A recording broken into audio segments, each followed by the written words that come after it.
इथे जमलेल्या विद्यार्थ्यांनो आणि कधी काळी विद्यार्थी असलेल्यांनो,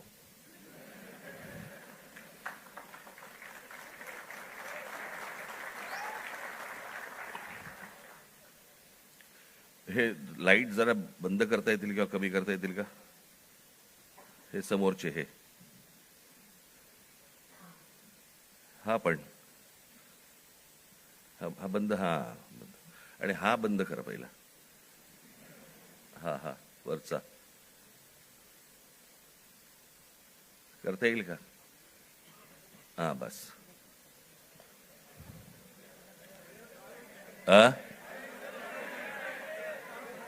बघायला आलात का ऐकायला? बंद कमी कर रे भाऊ, मला डोकं दुखायला लागतं. आज विद्यार्थी सेनेचा वर्धापन दिन. खूप वर्ष झाली माझी राजकारणाची सुरुवातच ही विद्यार्थी सेनेतून झाली आणि त्याच्यातलं काम करत करत करत करत घडत घडत घडत घडत आज इथपर्यंत आलो. अमित आणि त्याचे सगळे सहकारी उत्तम काम करतील अशी अपेक्षा आहे, आशा आहे.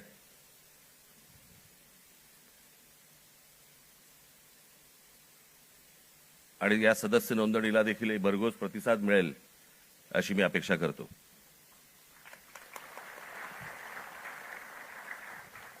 आज एवढ्या मोठ्या आंदोलनानंतर आज इतक्या लगेच विद्यार्थ्यांच्या आंदोलनानंतर लगेच इतक्या लवकर विद्यार्थी सेनेचा वर्धापन दिन आलाय.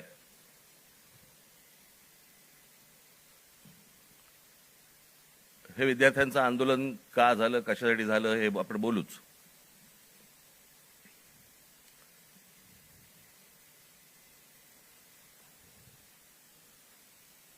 परंतु मी ज्या वेळेला कामाला सुरुवात केली त्यावेळेला काळ वेगळा होता, विषय वेगळे होते. आत्ताचे विषय वेगळे आहेत. त्यावेळेचा तरुण वेगळा होता, आत्ताचा तरुण वेगळा आहे. तेव्हाचे विद्यार्थी वेगळे होते, आत्ताचे विद्यार्थी वेगळे आहेत.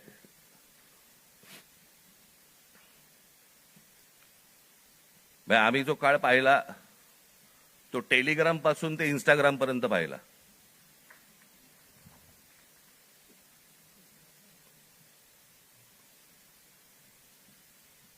आणि आत्ताच्या ह्या सगळ्या काय ठीक आहे जेनझी म्हणजे 97 पासून जे जन्माला आले ते 2011 पर्यंतचे, बरोबर ना? 12 पर्यंत तेच ते.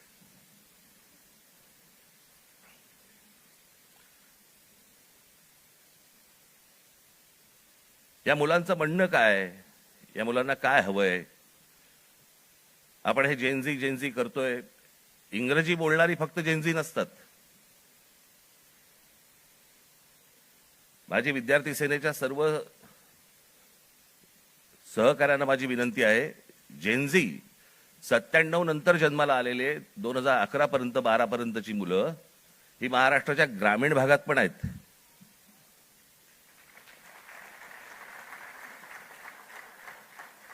मुंबई पुण्याचे दिल्लीचे फक्त जेनझी नसतात किंवा नाहीत. या मुलांची अपेक्षा काय आहेत, आशा काय आहेत, यांना काय हवंय? मला असं वाटतं ही गोष्ट समजून घेणं गरजेचं आहे.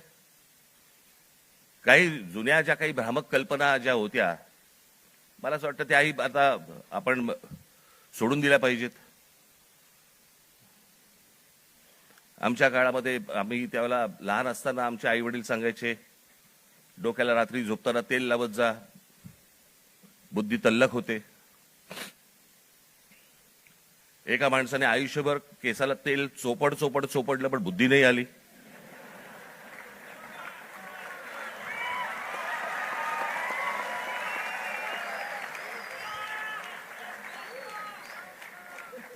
प्रत्येक केस स्वतंत्र उमेदवारासारखा उभा असतो.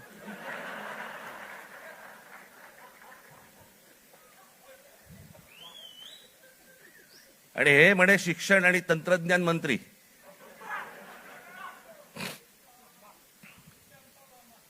काय बोलतोय आपण, काय चाललंय?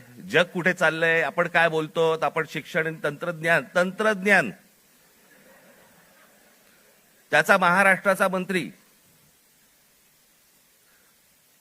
दगडावरच्या फुटप्रिंट्स, त्यांना फिंगरप्रिंट्स म्हणायच्या होत्या,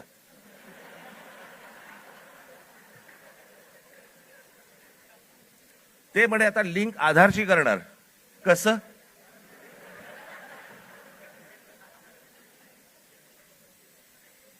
मला चंद्रकांत पाटलांच्या मेंदूवरचे मला फिंगरप्रिंट्स बघायचे आहेत.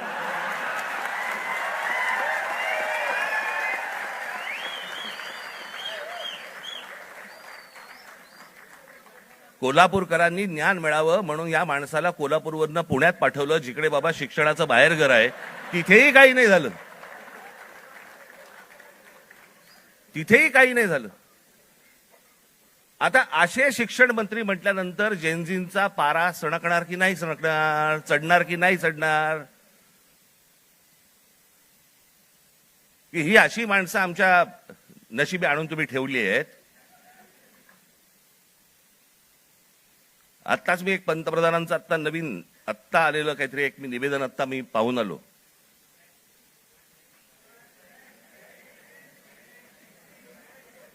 ज्यात त्यांनी असं सांगितलेलं आहे की ज्या प्रकारचे व्हिडिओज आणि ज्या प्रकारची भाषा वापरली गेली ती अयोग्य आहे. मला मान्य आहे.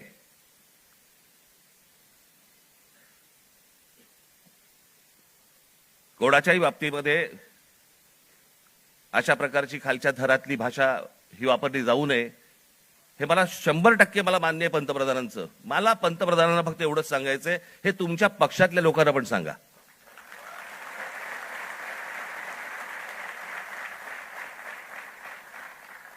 महात्मा गांधींपासून, जवाहरलाल नेहरूंपासून, इंदिरा गांधींपासून आतापर्यंत सगळ्यांपर्यंत आमच्यापर्यंत ज्या प्रकारची तुमची ट्रोलची जी काही टीम प्रत्येक राज्यांमध्ये जी बसवलेली आहेत, लोक बसवलेली आहेत, ते कोणत्या भाषेमध्ये आणि कोणत्या गोष्टी करत असतात मी पाहत नाही.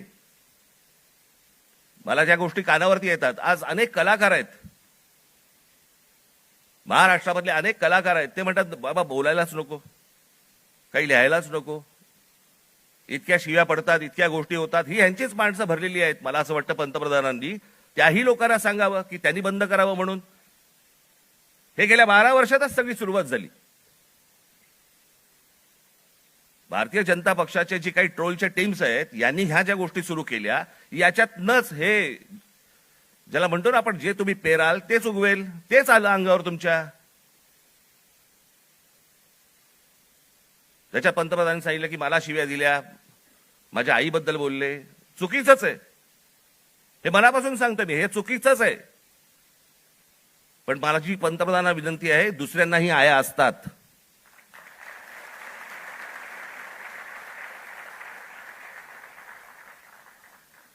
हे तुम्ही तुमच्या पक्षातल्या लोकांना देखील हे सांगितलं पाहिजे की तुम्ही मर्यादा पाळल्या पाहिजेत.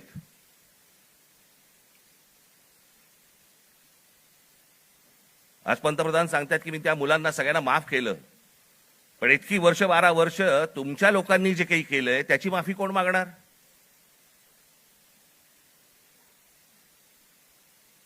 जे विद्यार्थी तरुण तिकडे जंतर मंतरला बसले होते, त्यांची डोकी फोडली, ज्यांना लाठ्या काठ्या मारल्या, त्याचे आदेश देणारे जे लोक होते ते कधी माफी मागणार?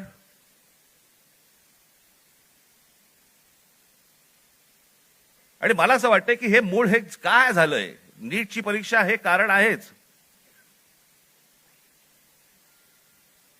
पण हे प्रत्येक ठिकाणी त्याला जो काही रिस्पॉन्स मिळाला, सगळेच काही विद्यार्थी होते, तरुण होते, अनेक जे विद्यार्थी दशेतनं बाहेर आलेले आहेत, अनेक तरुण होते, अनेक तरुणी होत्या.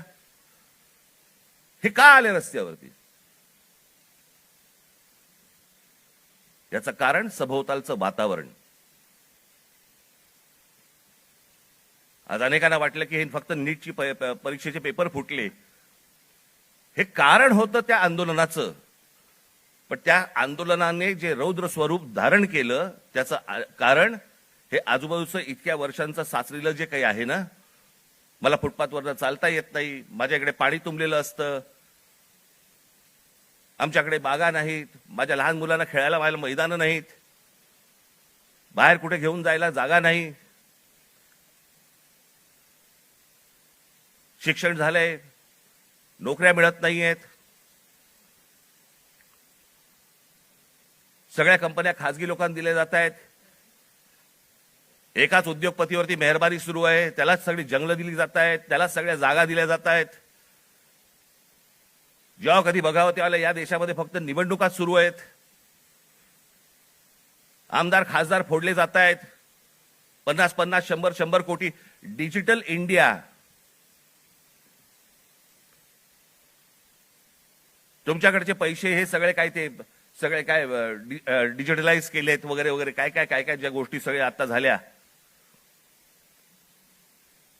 हे आमदार खासदार फुटतात त्यावेळेला कुठे कार्ड कुठे स्वाईप करतात?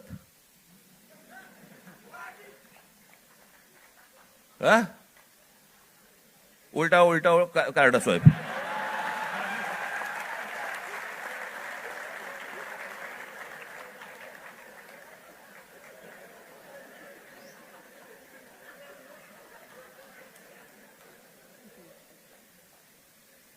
पैसे कुठे देतात मग?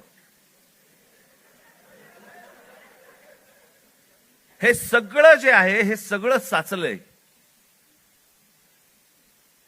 हे सगळं साचलंय. त्या सगळ्या गोष्टींचा उद्रेक आता बाहेर येतोय, तो येणार, अजून येणार.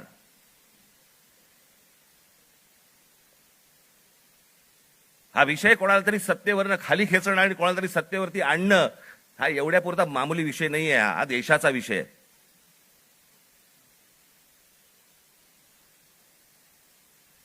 हा देशाच्या भविष्याचा विषय आहे. देशातल्या विद्यार्थ्यांच्या तरुणांचा भविष्यातला विषय हा. काय होणार आहे त्यांचं? आज माझ्या महाराष्ट्रातल्या ग्रामीण भागामध्ये, देशातल्या आज ग्रामीण भागामधला तिकडचा तरुण, तिकडच्या तरुणी काय करत असतील दिवसभर? काय विचार करत असतील? तो तिकडचा तरुण ज्यावेळेला विचार करत असेल की बाबा माझ्या बाजूच्या घरामध्ये एकाने शेतकऱ्यांनी माझ्या वडिलांचे मित्र होते, त्यांनी आत्महत्या केली, त्यांच्या अंत्यविधीसाठी तो मुलगा जाणार, विचार काय करणार? हे माझ्या वडिलांच्या मनामध्ये येऊ नये, मग याच्यासाठी मी काय केलं पाहिजे? मग मी शहरात गेलं पाहिजे. मग शहरात गेल्यावरती काय होणार माझं? मला कुठून नोकरी मिळणार? मला कुठून शिक्षण मिळणार? माझं पुढे काय होणार?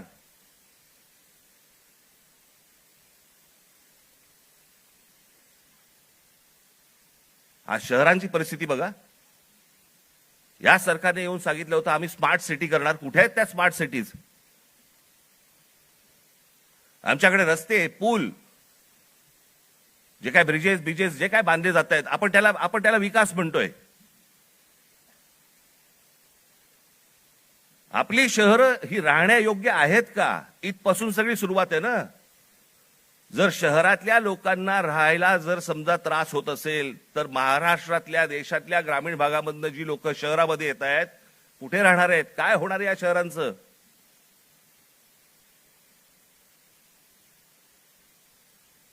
मी आता एक जस्ट तुमच्यासाठी म्हणून एक आकडा म्हणून आणलाय.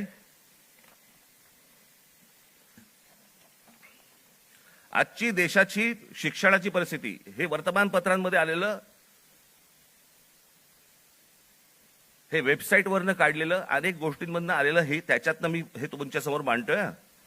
आजची देशाची शिक्षणाची परिस्थिती काय आहे? देशातील 1 लाख शैक्षणिक संस्थांमध्ये मुलींसाठी स्वच्छतागृह नाही. 1 लाख. 15,000 शाळांमध्ये पिण्याच्या पाण्याची सुविधा नाही. 2004 मध्ये 8 लाख शिक्षकांची पदे जी रिक्त होती ती 2026 मध्ये ही संख्या 10 लाखावरती पोहोचलेली आहे. शिक्षक हवे 10 लाख. 23 ला जॉईंट एंट्रन्स एक्झाम परीक्षार्थ्यांसाठी फक्त 1 लाख जागा उपलब्ध आहेत. 2014 मध्ये 3 लाख विद्यार्थी परदेशात शिक्षणासाठी गेले होते. 2014 ला 3 लाख. तर 2026 मध्ये ही संख्या 9,10,000वरती पोहोचली. आज इतकी मुलं परदेशात जात आहेत. का परदेशात जात आहेत? मी 2014 साली मी एक डॉक्युमेंटरी केली होती, छोटीशी एक फिल्म केली होती 16 मिनिटाची. आपण जरूर बघा, YouTube वरती आहे.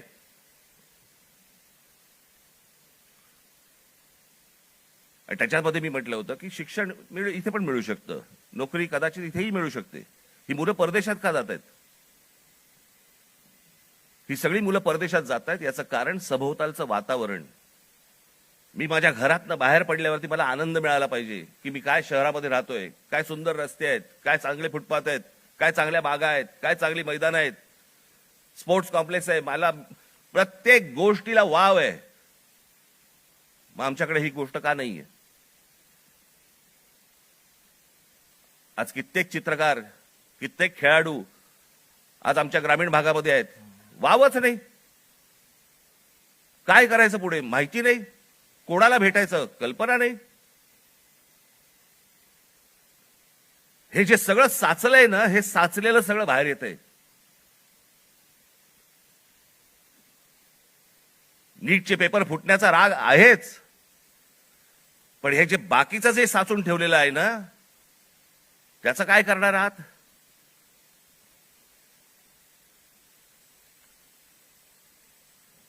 दोन 2014 मध्ये परदेशातील शिक्षणावरती भारतीयांनी, परदेशात जे गेले लोक 2014 मध्ये, त्या भारतीयांनी किती पैसे खर्च झाले त्यांनी स्वतःहून जे खर्च केले, म्हणजे आपल्या देशातनं जे बाहेर पैसे गेले ते किती गेले? तर ते 79,500 कोटी खर्च झाले. 79,500 कोटी.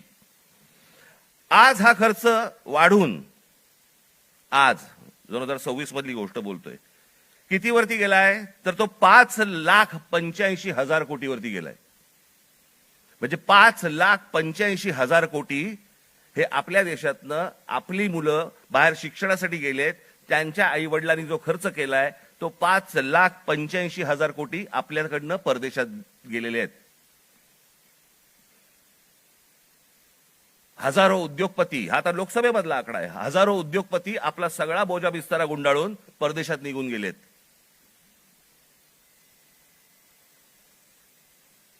अहो एवढं कशाला?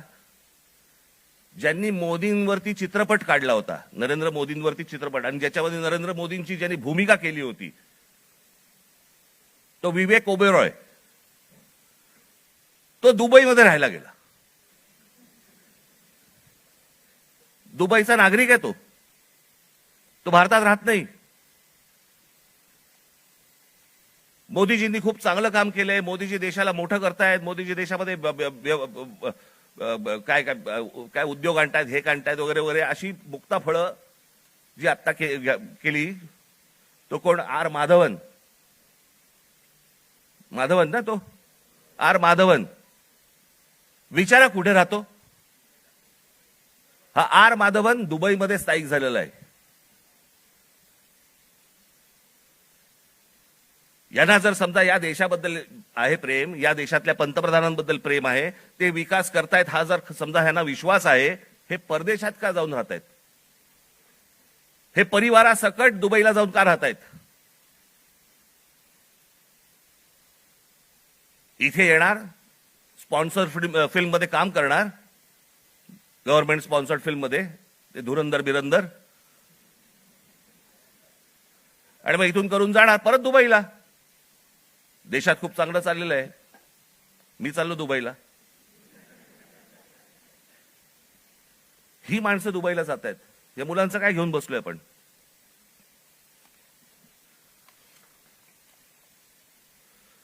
दोन 2004 मध्ये काँग्रेस सरकार ज्या वेळेला होतं त्यावेळेला शिक्षणावरती खर्च किती होता?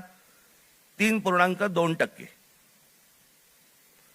आज 2026 मध्ये तो किती आहे?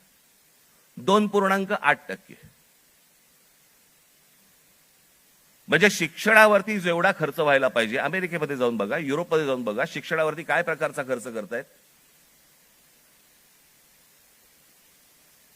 आज त्या मुलांना, त्या विद्यार्थ्यांना, त्या मुलांना त्यांची स्वप्न, त्यांना काय म्हणायचंय, त्यांना काय सांगायचंय, त्या प्रत्येक गोष्टींसाठी, प्रत्येक स्वप्नांसाठी त्यांच्याकडे वाट आहेत. आज पंतप्रधान सांगतायत, त्यांच्या निवेदनामध्ये बोललेत की ही विद्यार्थी हे सगळे जे आहेत हे चुकीच्या रस्त्यावरती भरकटलेले आहेत. चुकीच्या रस्त्यावरती. मी एक ओशोंचं एक वाक्य ऐकलं, मी वाचलं होतं ज्यावेळेला, मी त्यातलं एक वाक्य होतं ओशोंचं, फार छान वाक्य होतं. आणि त्याच्यामध्ये असं म्हणाले ते कि कौन कहता है कि इस देश का युवक गलत रास्ते पे भटक रहा है। रास्ता बनाने वालों ने ही अगर गलत रास्ता बनाया है तो युवकों को क्यों टोकते हो?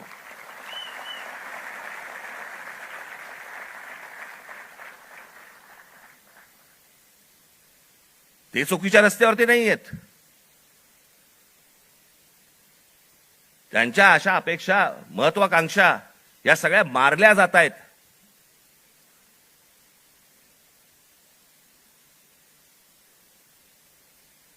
मोदींनी सांगितलं की आज मी म्हणे त्या सगळ्या ज्यांनी कोणी ट्रोल बिल केले त्यांना मी सगळ्यांना माफ करतो. या नीटच्या परीक्षांचे पेपर फुटल्यानंतर ज्या मुलांनी आत्महत्या केल्या त्यांच्या आई वडिलांची कोण माफी मागणार?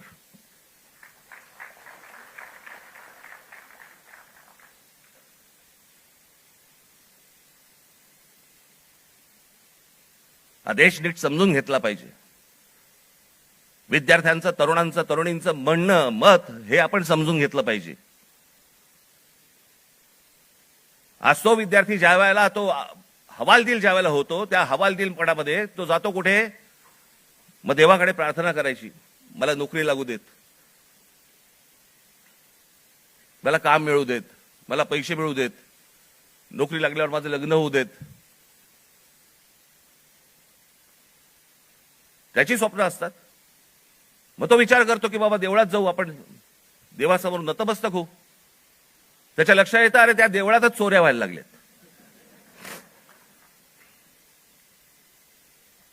देवळात चोऱ्या. राम मंदिरासारखं इतकं भावनिक दृष्ट्या महत्वाचं असलेलं एक राम मंदिर उभं राहतं आणि त्या राम मंदिरामध्ये 1400 कोटी, आता नुसता जस्ट आकडा आलेला आहे, 1400 कोटी रुपयांची चोरी होते.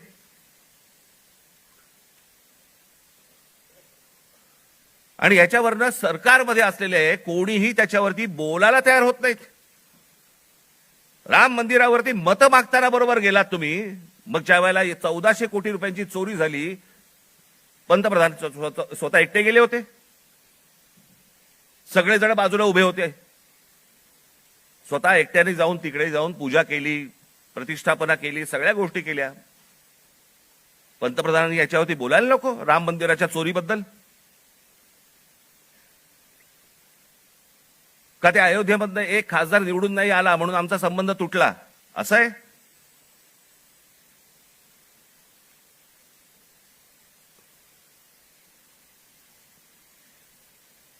आज तो हवालदिल झालेला जो तरुण आहे तो या सगळ्या मंदिरांचा रस्ते पकडतोय. धर्मांध बनवू नका त्या तरुणाला. शिक्षणाच्या वाटेवरती लावा. नुसतं जय श्रीराम बोलून होणार काही नाहीये. आज अनेक गोरक्षक गाड्या पकडतायत, गायी पकडतायत, सगळ्या पकडतायत. आणि हेच आमचेच पंतप्रधान ऑस्ट्रेलियामध्ये जाऊन सांगतायत की बीफ एक्सपोर्ट मध्ये भारत हा 1 नंबरचा देश आहे. बीफ एक्सपोर्ट मध्ये ते कापल्याशिवाय होणार आहे का एक्सपोर्ट मध्ये आपण 1 नंबरचे? मग त्या गोरक्षकांचं काय करायचं? आपण करतोय काय? देश चाललाय कुठे? देश काय विचार करतोय? काय कशाचा कशाला ताळमेळ नाही. बस दिसली जमीन की दे अदानीला, दिसलं जंगल की दे अदानीला. आम्ही काही ह्या सगळ्या गोष्टींची काय फक्त टीका करण्यासाठी हा विषय नाहीये. मला असं वाटतं ही गोष्ट परिस्थिती समजून घेणं गरजेचं आहे. या देशामध्ये काय सुरू आहे आणि काय घडतंय. मी आज अजून एक गोष्ट तुमच्या समोर आणणार आहे. माझे पत्रकार बांधव इथे आलेले असतील. तुम्ही विचार करा, आपण जातो, श्रद्धेने जातो, मंदिरात जातो, आपण काही दानपेटीमध्ये टाकतो, ज्याच्यावरती या देशाच्या सगळ्या मंदिरांमध्ये लाखो कोटी रुपये जमा होतात. काय होतात त्याचं, काय होतं काय नाही माहित नाही. त्याचे ट्रस्ट असतात, त्याचे ट्रस्टी असतात सगळे. मग त्याच्यातनं आपल्याला कळतं चोऱ्या होत आहेत. आता हे प्रकरण घ्या. पत्र आहे, प्रति माननीय श्री एकनाथ शिंदे साहेब, उपमुख्यमंत्री महाराष्ट्र राज्य. विषय सिद्धिविनायक मंदिर न्यास मधील दानपेटीतील चोरीबाबत वरिष्ठ पातळीवरती चौकशी करण्याबाबत. जिथे आपण श्रद्धेने जातो, जिथे दानपेटीमध्ये आपल्याकडे भाविक जातात आणि पैसे टाकतात,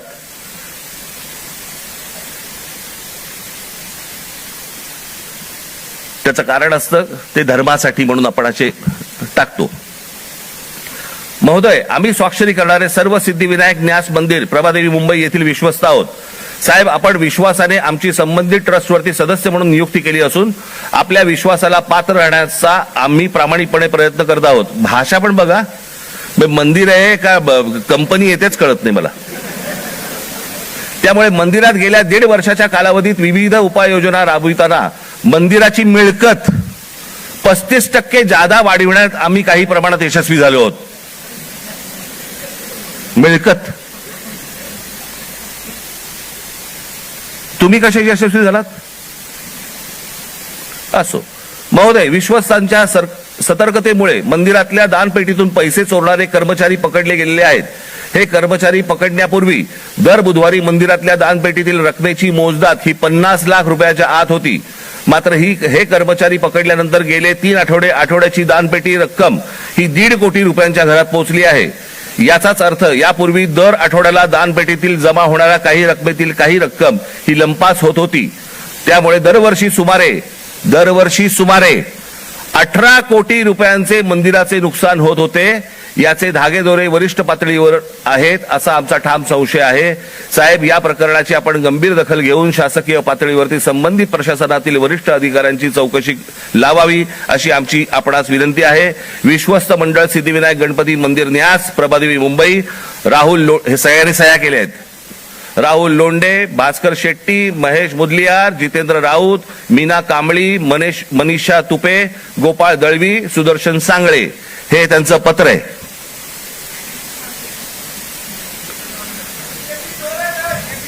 हे सगळं म्हणजे 18 कोटी रुपये दर वर्षाचे सिद्धिविनायक मंदिरामधनं चोरी होतीये.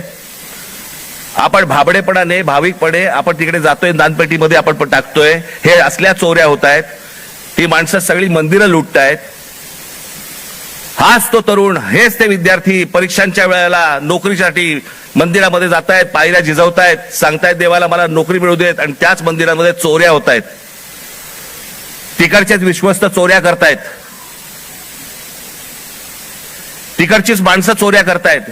हा आमचा धर्म, ही आमची धर्माची मंदिरं. सरकारवरती विश्वास ठेवता येत नाही म्हणून मंदिरात जावं, तर मंदिरावरती विश्वास ठेवता येत नाही. ही जर समजा देशाची परिस्थिती असेल, होईल काय? रस्त्यावरतीच उद्रेक होईल.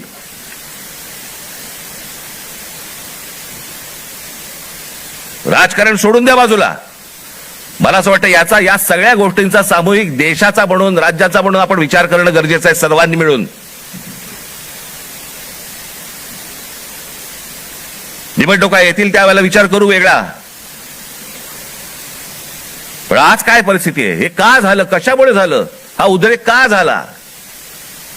मला असं वाटतं ह्या गोष्टी समजून घ्यायला नको. अनेक बारीक बारीक बारीक बारीक त्याला लेयर्स आहेत, पापुत्रे आहेत. ते पापुत्रे चढत चढत चढत चढत त्याची वडी झालेली आहे. मला असं वाटतं ही गोष्ट सरकारने समजून घेणं गरजेचं आहे. आज मनातल्या तरुणांच्या, विद्यार्थ्यांच्या आशा आकांक्षा, महत्वाकांक्षा या मला असं वाटतं विद्यार्थी सेनेने समजून घेणं गरजेचं आहे. नोंदणी होत राहील,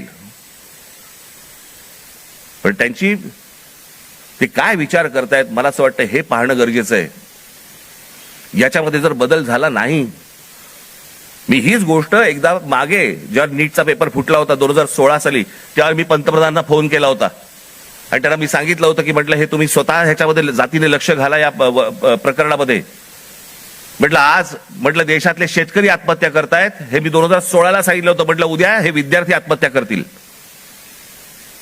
आणि आज तेच घडलं. 21 विद्यार्थ्यांनी आत्महत्या केली.